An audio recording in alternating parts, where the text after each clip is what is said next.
Hey everyone, welcome to this week's release of the Hashrate Happy Hour podcast. Today's podcast is brought to you by our sponsor, the Texas Blockchain Council, a Bitcoin-first, nonprofit industry organization working to make Texas the jurisdiction of choice for Bitcoin mining and blockchain innovation.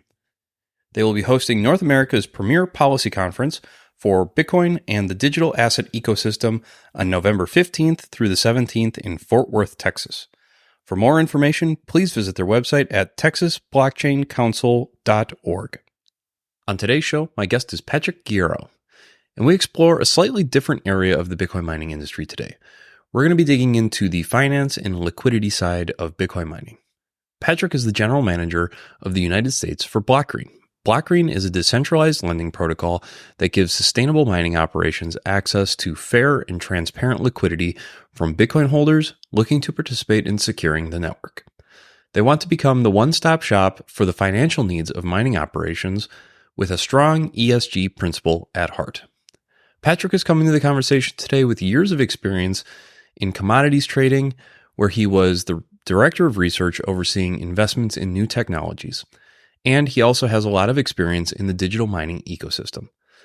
During today's show, Patrick and I talk about how, in his past experience, a traditional fund viewed Bitcoin and Bitcoin mining as a commodity, but why they opted not to invest at the time. We then dive into how the market was valuing Bitcoin mining operations and miner financing during the last Bitcoin bull run. We discuss why it is so important to have liquidity in the market and how Blockgreen is helping usher in more liquidity options for Bitcoin miners. And lastly, we wrap up the discussion talking about how people and institutions are valuing Hashrate as something that they can purchase and what the future state of the Hashrate derivative market looks like. As I mentioned at the top, this is a slightly different conversation than I'm used to having for the show, but I think that it's really important to highlight some of the other important areas in the Bitcoin mining industry for you guys and gals. And so with that, I hope that you enjoyed today's conversation with Patrick Guerriero.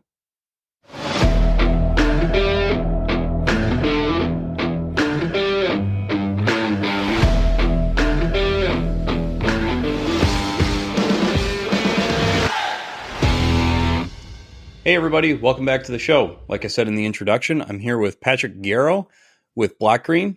Patrick, welcome to the show. Hi, Ben. Thanks for having me. Happy to be here. Yeah, I'm excited about the conversation today. You know, Patrick, we were talking right before we hit record on the show here. We were talking that our discussion today is probably going to be a little bit novel for my show. I do for the show like to kind of stick to like the energy portion of it, and I know we'll get into it a little bit with what Blockgreen does, but I'm excited because your background has a lot of commodity trading and trading research and financing. And so I'm excited to dive into like the financing and the trading side of things with you. But with that being said, I'd love for you to go through your background because you do have you have a deep background and a phenomenal background that I think is going to help us kind of navigate the conversation coming up here. Well, I certainly appreciate the kind words, Ben. My background, you mentioned sort of the energy lens with which the show sort of operates, and certainly think there is some overlap. We try to identify opportunities and areas in the market we could add some value, right? And hopefully, in this discussion, and we can do just that. So I guess kicking things off. So as you mentioned, career started on the physical side of the commodity world for an import and export business called Gellert Global. I was there for about a year and a half and then jumped over to the financial side. I was at a long short fund called Aurelian. And I spent about 6 years there. We invested in commodity trading strategies. And that can mean a lot of different things, but mainly just identifying sort of mispriced optionality in niche markets that were related to the energy transition. So while I started off there as a shipping analyst, mostly trading freight derivatives, doing a little equity research, about 3 to 4 years in, I really got bit by the electricity bug, so to speak. Just became kind of fascinated with the whole ecosystem, I guess you could call it. But with that sort of research, the thing about electricity, it's like the more research you do, it's the less you know. And so in that, it's really exciting in the sense that you can really continue to push yourself. And that's exactly what I tried to do. And while we were, investing in different strategies, we tried to identify industries that would be the beneficiary of this sort of energy transition that we're in. And that doesn't necessarily mean eliminating fossil fuels or anything, like that, but just finding sort of the cheapest or most efficient electrons that are available and capitalizing on them. And I think, when you work in an industry that, is centered around investments and frankly performance, you're judged on the ideas that you have, right? So while I was at Aurelian, we identified some really, how do I say this, beneficial trade opportunities that, thankfully worked out. But, if you don't have any ideas, it's hard to be effective. So I think, we didn't want to take the step into the digital asset space. I did personally. So I think, the opportunity to join BlockFi, which was in 2021, was enticing, but I really enjoyed my time at Aurelian, and the founder there and the company sort of gave me a great opportunity and great exposure to natural gas markets and some of the, managers and traders there, the Bill Perkins of the world, being able to be a fly on the wall in those conversations was, very, it was a privilege, so to speak. But at BlockFi, we launched the miner financing business in June of 2021, which perfectly coincided with the mining ban in China.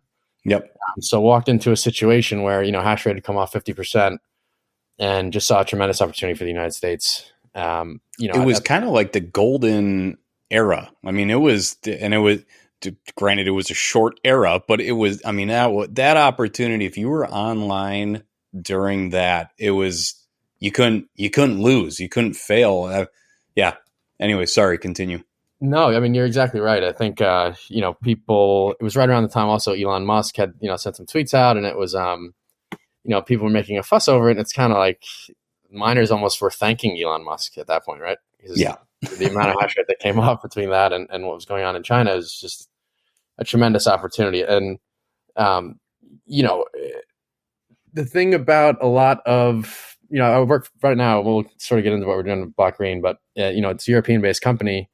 And, I often joke with my colleagues about sort of the American excitability that a lot of us have, which, at our best is extremely powerful. And, when sort of on the same page is very, like I said, powerful force, but at times we can get divisive, right? And that same excitability can be detrimental. But I think, looking at that opportunity in 2021, I was part of a team that was told to originate, source size transactions. And that's exactly what we did. Maybe we went a little too big in areas, maybe a little too much concentration, but, whatever happened at BlockFi, I'm certainly proud of the work that, the small team that I was on, the work that we were able to do and the money that we were able to generate. The only issue is, it's not there anymore. And so whether, whatever happened at BlockFi, certainly don't want to cast any stones, but, it was a situation that was disappointing in many ways, but great exposure to the industry. And I think sort of the best thing that happened at BlockFi was the introduction to the two co-founders of Block Green, which is the company I'm at now. It's, we call ourselves a Hashrate streaming protocol.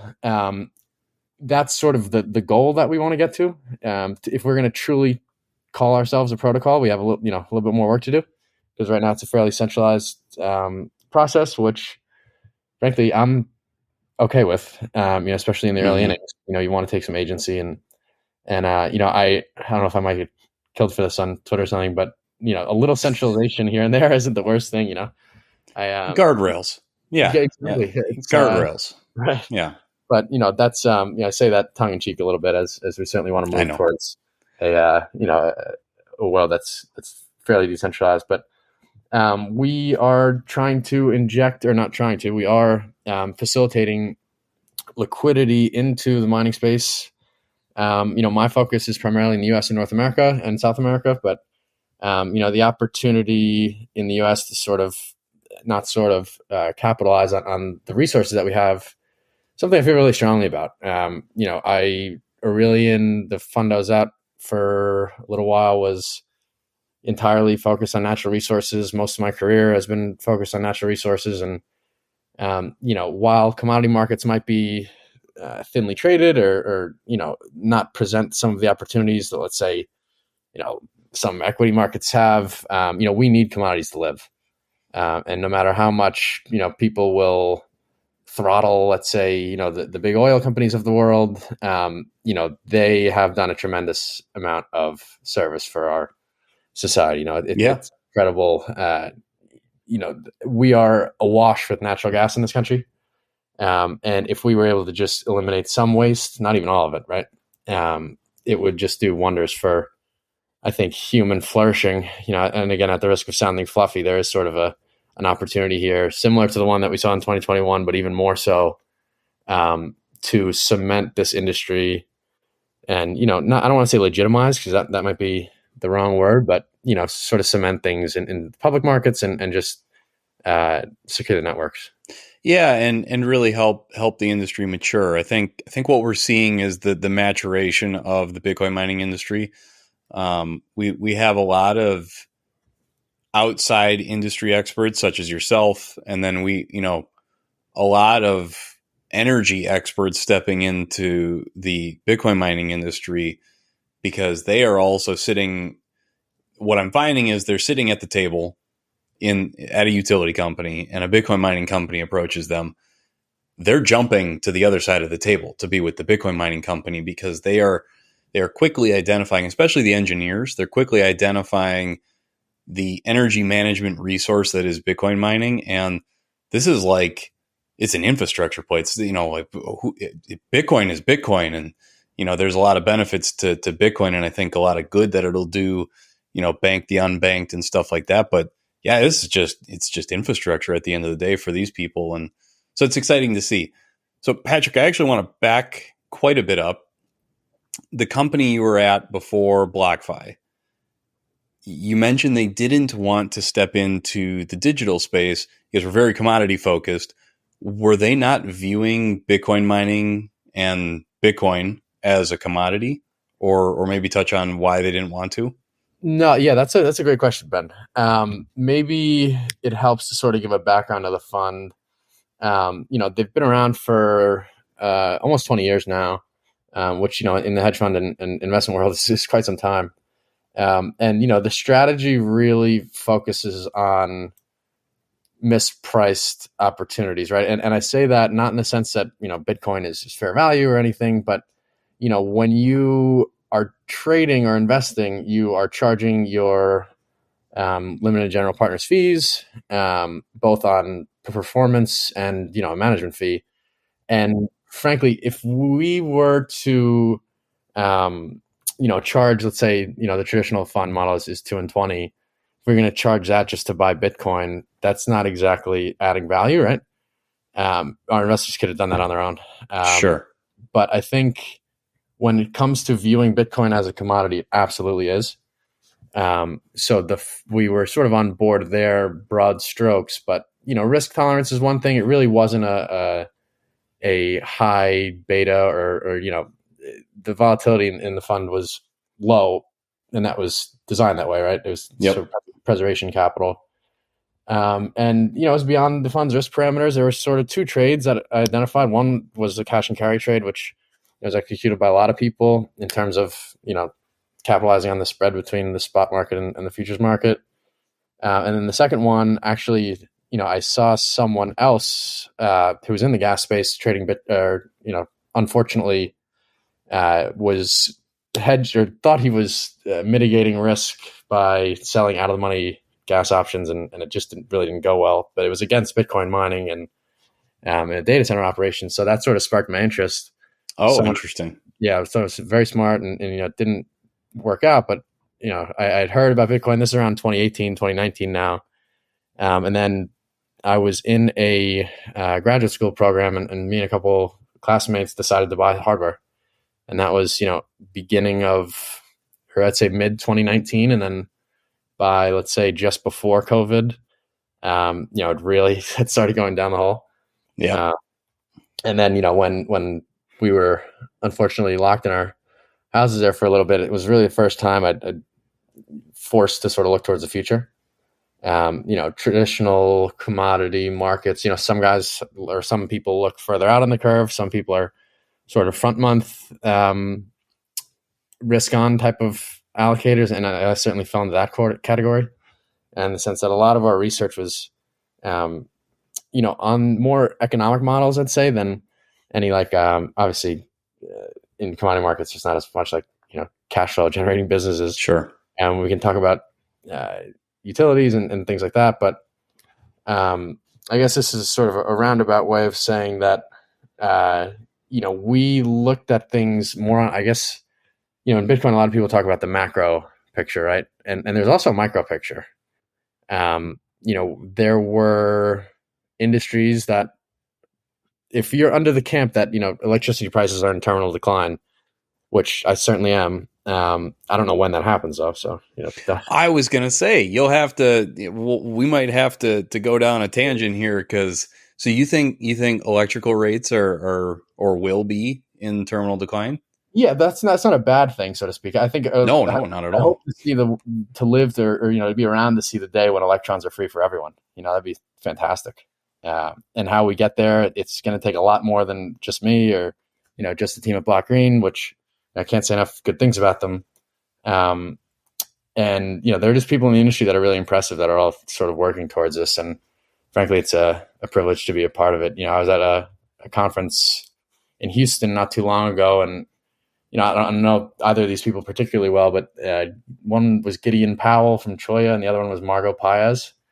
And two people who on the surface might not seem like they have too much in common, but for what it's worth, the discussion that they had was so American. It was just they were listening to each other, sharing ideas, supporting each other, thought differently about the energy market, but just seeing those two people, frankly, come together gave me a lot of. It was like galvanizing a little bit.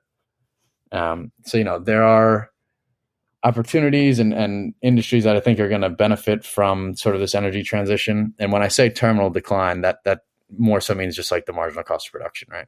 Yeah. And that's what I was interested in. I'm guessing an abundance of renewable generation will eventually reach a point then where we're not pricing in the cost to build out renewable generation, and we're just generating the electricity that we need. And so I guess I can see that. Boy, we're a bit away from that. I think. Yes. Yeah. What was it? It was like 500 gigawatts of generation needed just to offset the instability of renewables in the current state. In the current state, technologies will come out, and that space will advance. But that's cool. That's an interesting perspective. I hadn't heard that before. Yeah, it's it sounds sort of drastic maybe at first, but between what you sort of correctly identified there in terms of renewable build out and stranded renewables, frankly, the amount of waste that we see in transmission loss, just whether there's a place for renewables, there's a place for hydrocarbons. I certainly am not going to tell anyone sort of what to do. There are just assets that are, poorly utilized, I would say. And if we're able to do that properly, there's just huge externalities that are positive for, so many people. Yeah, that's cool. I appreciate that perspective. I really appreciate unique perspectives in that. Again, I hadn't heard that before, but it's definitely, as I start to think about it here right now, I can see why that path would be something to talk about. Yeah. Sorry, but just go for it. I don't want to ignite any of your listeners here. I know we had talked about that before the show. Patrick said we're going to have zero cost of electricity. I certainly don't fall into the camp who tries to demonize certain energy companies. They do a tremendous amount of service for us. So, say that in a positive way, so to speak. Of course, no, and I don't think any of the audience will will walk away thinking that you were demonizing a segment of the generation Good. industry. So no, that don't worry about that. I do want to just quickly ask you, and this kind of goes back to like identifying, trades and identifying, opportunities. When you were with the BlockFi team, what if you could maybe just talk a little bit and maybe super high level, but like, what was the opportunity for providing the liquidity, there and at that time, if you wouldn't mind just touching on that a little bit? No, you ask great questions, Ben. So I appreciate you keeping me on track here. Yeah. Yeah. So on the BlockFi team, the financing that we did there was ASIC backed, either USD denominated or BTC denominated financing. And, we didn't lend too much against infrastructure. Maybe we should have, maybe we shouldn't.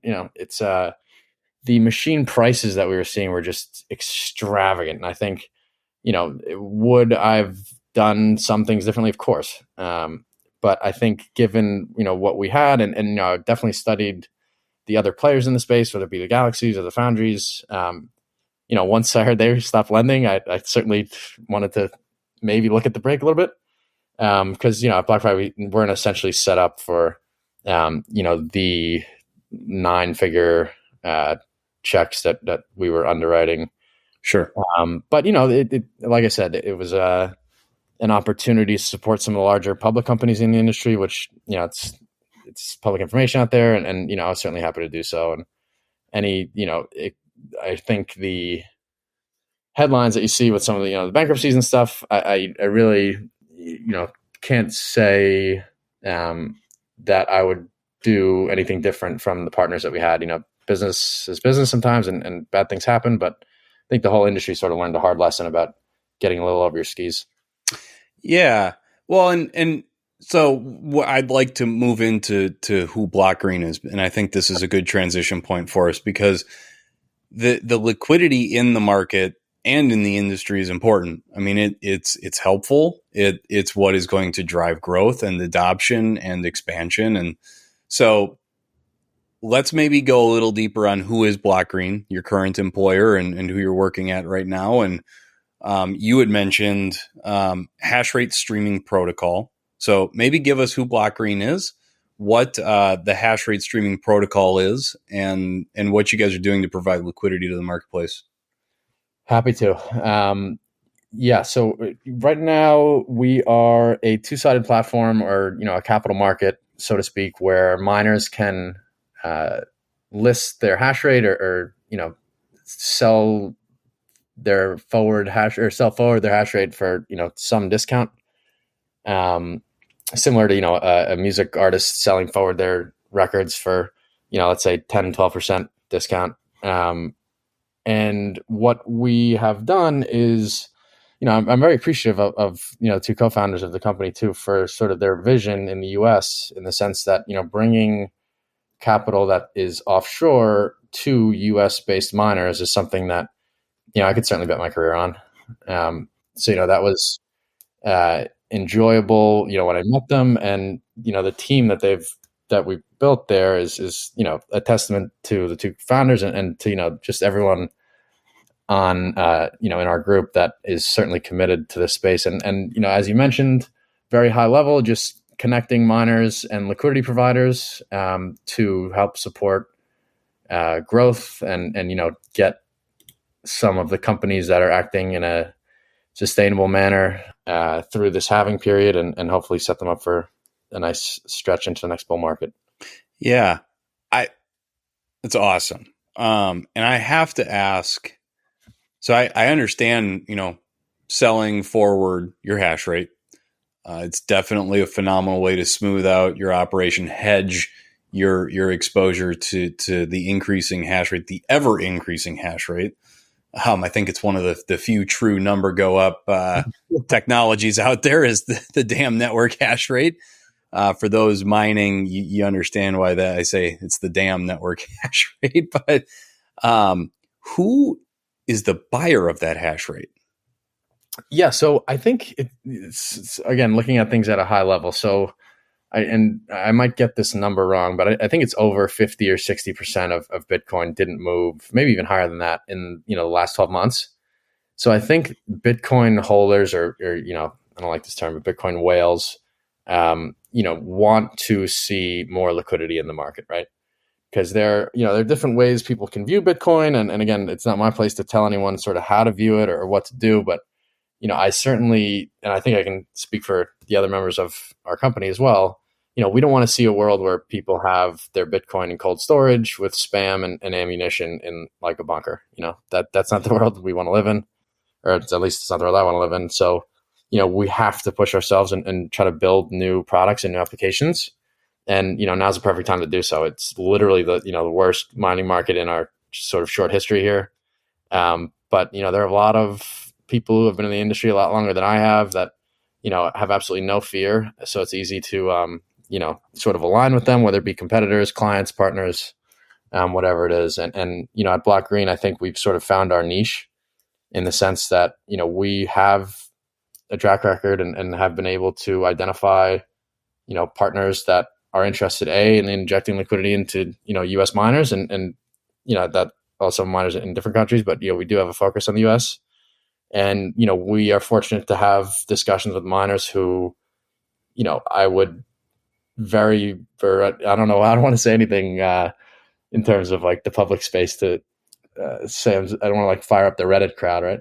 But some of these public companies are really strong, Yeah. and they pass the sleep test, so to speak, now. And earlier in our discussion, I said the legitimacy of them, and it's far beyond that. I think you look at some of the public miners who represent a pretty small amount of total hash rate, right?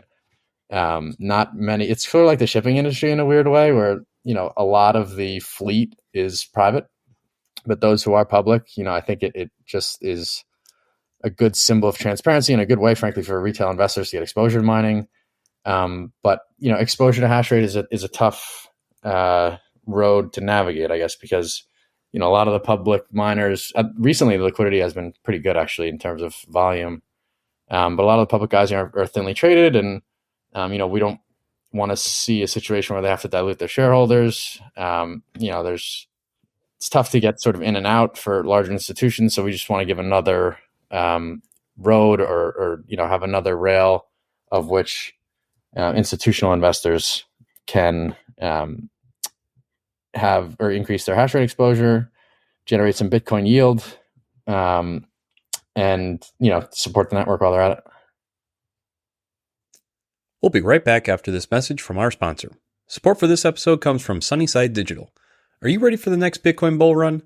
Get ahead of the game by building out your Bitcoin mining infrastructure now. Sunnyside Digital is your one-stop shop for everything Bitcoin mining, from transformers and switchgear to racks and miners. With a white glove approach to understanding your needs, they'll provide you with the hardware you need at the most competitive pricing possible. Say goodbye to your sourcing headaches and say hello to Sunnyside Digital. Contact their sales team today at sunnysideinc.ca or via email at sales@sunnysideinc.ca. All right, now back to the show. I think that was really well said. And when it comes to valuing that hash rate, so I know the seller of the hash rate selling at a discount. That makes sense. You're locking in a value on that hash rate, so you're going to sell at a slight discount. The buyer on the other side is then also hoping to be buying that discount and capture that spread. Are you guys projecting, what that spread can be for the buyer of the hash rate, or are these groups, institutions, retail buyers, is it on them to say, okay, this 10% discount on the hash rate that I'm buying, I, have a pretty strong likelihood that the network hash rate isn't going to rip 30% in the time that I'm buying this hash rate. So is that how they're looking at it, or are there other ways to be viewing this? Yeah, so I think there are multiple ways to look at it. We certainly try to look at things with multiple angles. We're under sort of the camp, as I think most people are, that over time we're going to see hash rate increase. with periods of capitulation, here with any non-systematic events or, black swan events, so to speak. So the way we sort of value things is very conservative. But, I mentioned at the beginning of the conversation, we do see a world where people are coming to our platform and there's sort of a true bid ask in terms of what, the rates will be or what the discount or projections will be. Also, the market's going to figure out that discount rate. Exactly, right. So I got it. People say, how do you price things, or what are people going to, or what's the cost of this? And the answer is usually the costs are the prices. What someone else will pay for it. So there is a method behind our analysis, and we have pretty extensive product conversations and a very talented team on the engineering side that has come up with a MLAI model. It gets better every day, but by no way is it perfect, and by no way do we have the answers, or can we? If I knew where hash rate was going, I don't know if. No. And I'm sorry, what type of model did you said there was this? Yeah. It was a what? Machine learning model. Oh, okay. So way smarter than me. Yeah. Oh, very cool. Yeah. Cause as I put together my own mining operation, I really did put my first or my best foot forward in terms of like modeling this out. And the biggest piece to that is modeling the direction of the network hash rate. And I just tried to put 3 bands on it, worst case, average case, best case, and hope that I can bounce around in between those bands as far as where the hash rate's going. Survive in advance. No, I couldn't agree more. And I too am a pleb miner myself. And it's a situation where forecasting hash rate is not something that, I'm going to claim to have an edge in. But how you sort of mitigate risks around the hash rate situations, I think that is something that our company is sort of able to add some value in the sense that, like you said, I think it's great to look at sort of a tri-pronged approach. I tend to always think of things in the worst case and just try to avoid it. It's some things are unavoidable. There are going to be bad, unfortunate things that happen in business and in life, but you do your best and certainly if things go in a direction that isn't favorable, at least you again can sleep all night. Survive. Yeah. Just survive. Yeah. Exactly. Yep. Yeah. I mean, it really is just, survive and stay alive and don't get taken out. That is definitely how I kind of model and plan and, view my investment strategies. So I am curious. So now we just talked a lot about the buyers of this hash rate. Now on the flip, the sellers,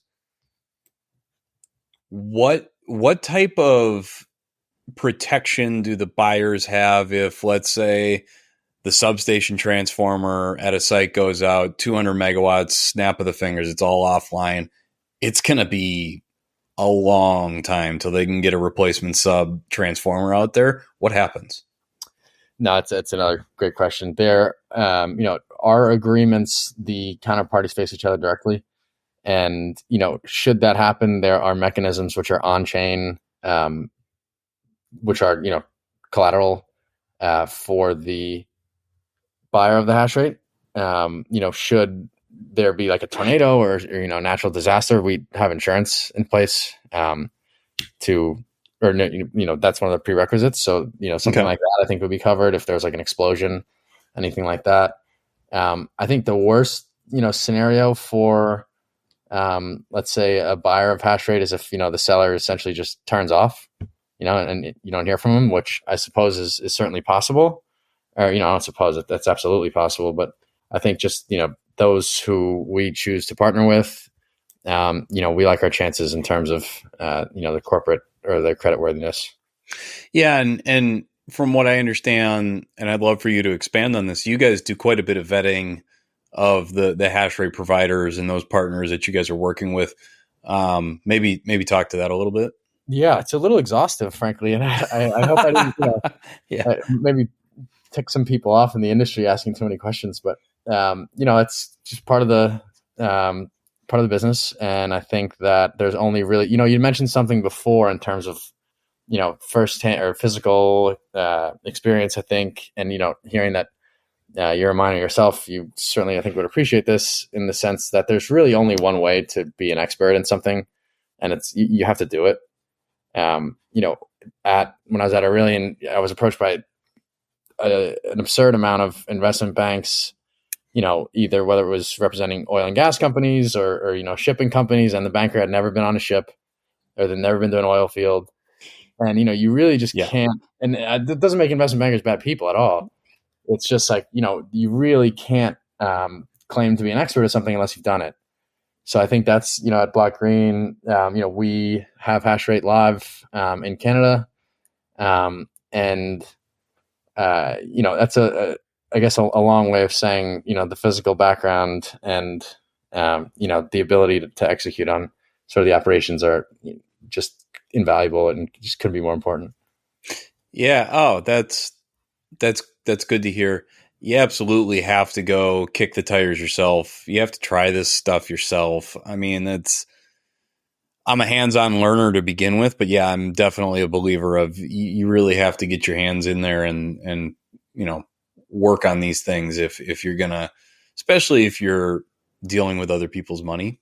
Yes. That's huge. So I'd love to maybe talk about, you know, there are other people in the market that have things like tokenized hash rate or there's other products that get, kind of close to what you guys are doing, but why did you choose not to tokenize if you can maybe go that direction for a little bit? Yeah. I think just at a very rudimentary, I don't mean this to be facetious at all, but we didn't have to. We can build the infrastructure and provide the rails that facilitate liquidity to miners in the US.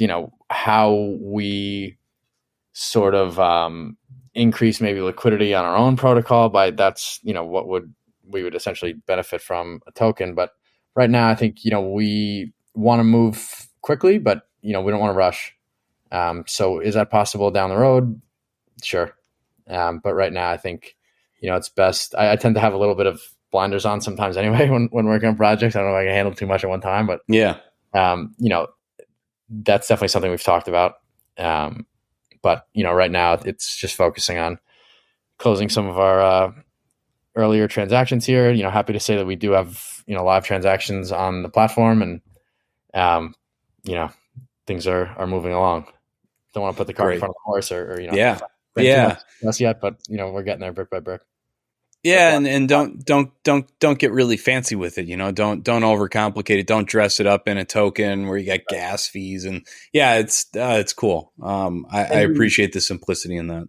No, many thanks. And I think the thing I might have left out is that we really want to keep this Bitcoin native.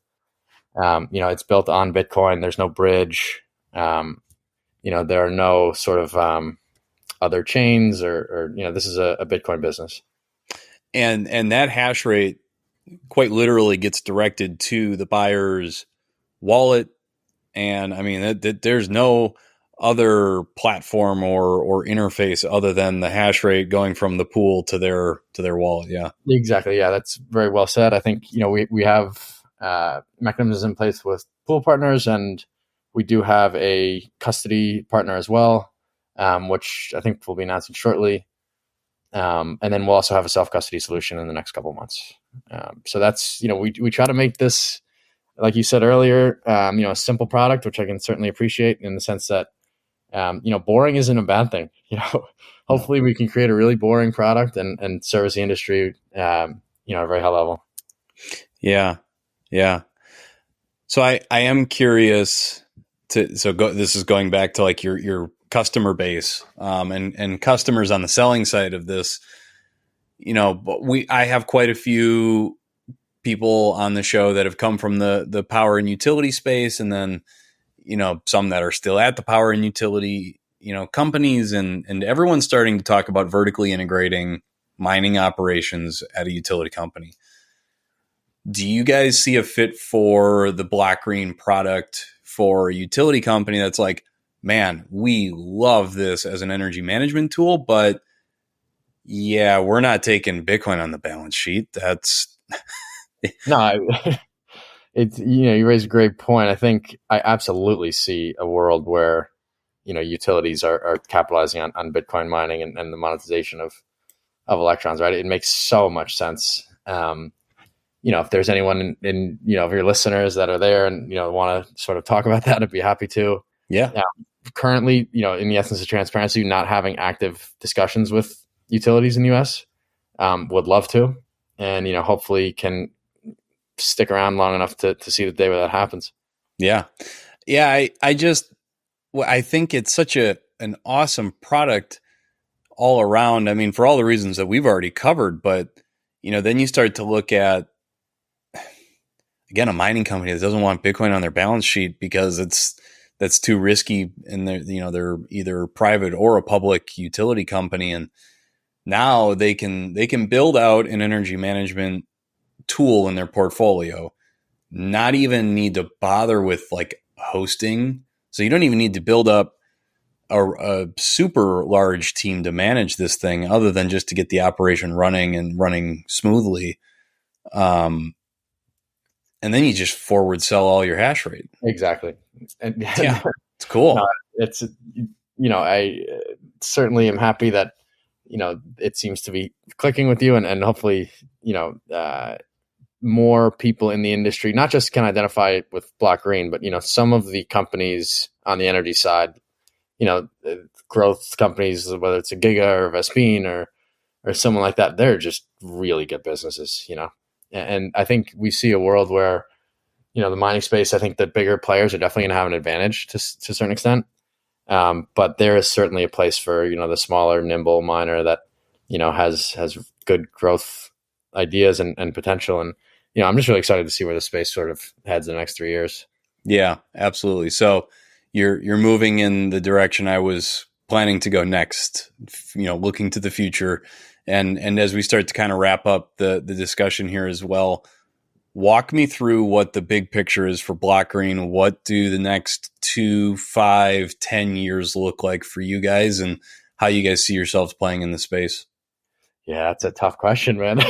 I'll do my best to tackle it. But, I think short term, it's really not the miner's job to educate themselves on us, right? We're the seed stage sort of company that, we need to prove to the market and to our partners that, we're more than just an idea. Sort of the proof of concept idea or stage for us is somewhat over, and since we're ready to go. So, happy that things are moving along. But with that said, we don't want to rush. So I think, in the best case scenario, we're able to support some of the more well-run miners over the next 2 years. And hopefully we're a big reason why a lot of them are profitable businesses, post-halving. And I think, there is really no limit to this industry, which is just super exciting. In the sense, where are we going to be in 5 years? I have no idea. I know where I think I want to be. And maybe I should manifest that, or maybe I should keep it to myself. But I think, there are a lot of just exciting opportunities on Black Green in terms of, future revenue streams and future, like I said, rails and sort of the digital asset space. And then, just in general, if you asked me 5 years ago if I was going to be financing miners or facilitating offshore liquidity to U.S. miners, I would have told you you're absolutely insane. But the next 5 years, hopefully, have more surprises. Hopefully, a little less volatility, though. Yeah, I imagine we'll have plenty of volatility, and along with all those surprises, I'm in the same boat, Patrick. To be honest, 5 years ago, if you'd asked me, no. I mean, this was not a future I would have envisioned. I'm so excited. Like I have a hard time ending work for the day, which is a new experience for me. I have a hard time stopping the work because I'm so excited about everything. So yeah, it's fun. It's exciting. It's fun. I'm so pumped to see what the future brings. Yeah. No, I couldn't agree with you more. And I think, it's easy to get maybe or to think that people might sort of burn out in the sense that this is not an easy industry to work in at all. But I don't think many industries are easy, right? It's not easy to be a fireman. It's not easy to be a teacher. It's not easy to be,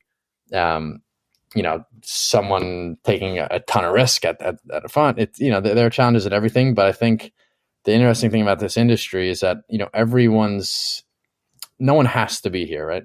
That's I mean, right. we do, like, we need as many curious minds as we can get. Like, we certainly need people, but nobody's dad or nobody's grandpa or whatever worked in Bitcoin mining, right? Everyone's here because they want to be here. And someone I really look up to in the industry said before, you don't need anyone's permission to change the world. And it's just really exciting to be a part of an industry with people like that, right? Whether I can do it, I don't know if I'm the man for that job, but certainly going to do the best we can, and Yeah. have a quiet confidence that I think a lot of people in the industry share, and just enjoy going to work in the morning. Yeah, absolutely. It's super exciting. So, Patrick, I'd love to give you a little bit of time here at the end to give a handoff to the audience. I do want for the listeners in the audience who are interested in Blockgreen and what you guys are doing, from any avenue, to be able to get a hold of you guys. So please give a handoff to how can people get in touch with you, find Blockgreen, et cetera. Yeah. Well, again, just appreciate you having me on, and for the enthusiasm that you sort of bring to the space. I mentioned, we need as many curious minds as possible, and you're certainly one of them. So keep doing what you're doing. I think, as it pertains to Blockgreen, we have our website, which is pretty simple. It's just block.green. We have a newsletter that we distribute every week. If you're a miner, we'd love to chat. If you're a liquidity provider, please give us a call. But I think, the best place for me is probably on Twitter at PATTG or PATTY0G. And yeah, I think that's pretty much it. I just encourage anyone listening who may not be in the space or, might want to dig a little deeper to do just that. Like we said, it wasn't that long ago that we weren't involved in the space either, right? Yep. So I think right around it's probably around 4 years ago, I started maybe listening to a few podcasts, listening to a YouTube video here or reading an article there, and just really encourage everyone, to do that, because I certainly learned about this industry from those who came before me, and hopefully we can all do that for those who come after us. Yeah. I appreciate the handoff, Patrick. This conversation was awesome. And I really appreciate being able to take a look at a couple of different areas in the Bitcoin mining space. So this was phenomenal. Thank you for the kind words at the end as well. It's always wonderful to chat with you, and look forward to doing it again in the future. And you take care. I appreciate it, Ben. It was a pleasure, and thanks again.